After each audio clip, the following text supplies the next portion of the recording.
Alright mga bossing, so for today's video ay pang Sniper 155 na upuan ulit ang gagawin nating racing seat. Kaya agad-agad ko nang binaklas ang seat cover para nang sa ganon ay mairugby ko na kaagad yung foam sa mismong plastic frame. Okay, let's go! At yan, makalipas lang ang ilang minuto ay natuyo na yung rugby. Kaya dinikit ko na kaagad nang walang pag-alinlangan man lang.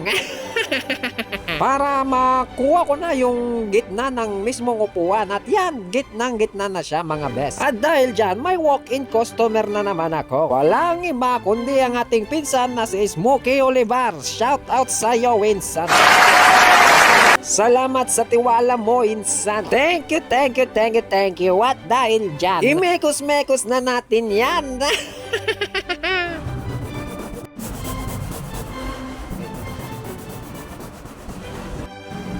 Yan mga bossing, tapos ko nang lagarin itong upuan ng M3 or MIUI 125. Pag medyo luma na ang foam ng MIUI 125 is lumulubog dito. Ayan o, tingnan nyo.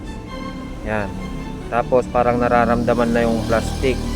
So ang ginagawa ko po dito is nilalagyan ko ng foam dito sa parteng dito, dun sa parteng lumulubog, para nang sa ganon hindi na siya lumubog. At ito yung mga ginapit-gapit kong mga foam na ilalagay ngayon natin dito sa parteng lumubog na foam. Yan, tignan nyo mga bossing, lalagyan natin ng foam yan. Yan, bali ganyan lang ang gagawin nyo mga boss.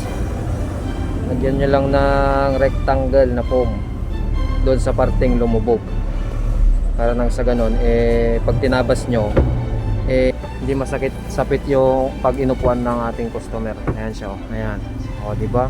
Lumambot na siya. At dahil dyan, baka pwedeng pa-follow naman ng page ko mga bossing. Para nang sa ganon, mas lalo pa akong maganang gumawa ng mga ganitong video. Yan, so pagkatapos kong tapalan dun sa parting plastic frame sa may baba ng foam, yan, nirekta grinder ko na mga bossing. But wait, there's more again. Yan mga boss, tapos ko ng tabasan. Pero yung pinatong ko kaninang foam dito, nilat ko na para sure ball.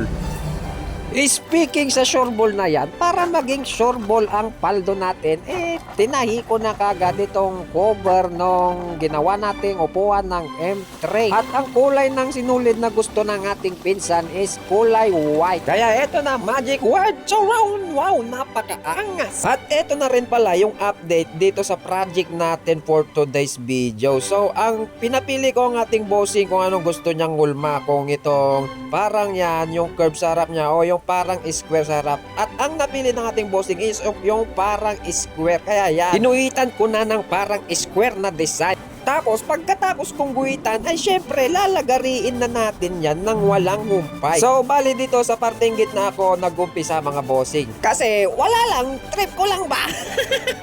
Pero ang sunod kong nilagari ay dito sa parteng gilid. Kaya lagari to the left and lagari to the right. Pero pagkatapos kong nilagari, napansin ko, kulang pa dito sa part na to. Yan, yan. Kaya tatapalan ko ng foam. Ito yung mga ginupit kong foam. Yan, yan ang itatapal ko mga bossing. A few moments later. Yan, tuyo na yung rugby mga bossing. Kaya yan, ididikit ko na. Tapos nilagari ko lang ng ganyan-ganyan. Tsaka ako na inumpisa ang grinder and dito sa parteng harap niya. Para nang sa ganun, pag kinuha natin yung pinakagitna nitong ginagawa nating upuan, talagang gitnang-gitna na. Importante kasing kunin natin itong pinakagitna ng upuan para nang sa ganun, hindi tabingi yung mga project natin. So that's why I've got a medal in me. At si sarili ka, kanta. Di mas matya. Paldo Jones. At eto na nga, at malapit na talaga tayong pumaldo kasi dito na lang sa gilid ang tatabasan natin. Tapos mapipinish na natin yung paghulma ng racing seat na ating project. At isa-shoutout ko na rin pala ang ating bossing na dumayo pa mula San Manuel, Pangasinan. Salamat sa tiwala mo bossing at sa pagdayo mo.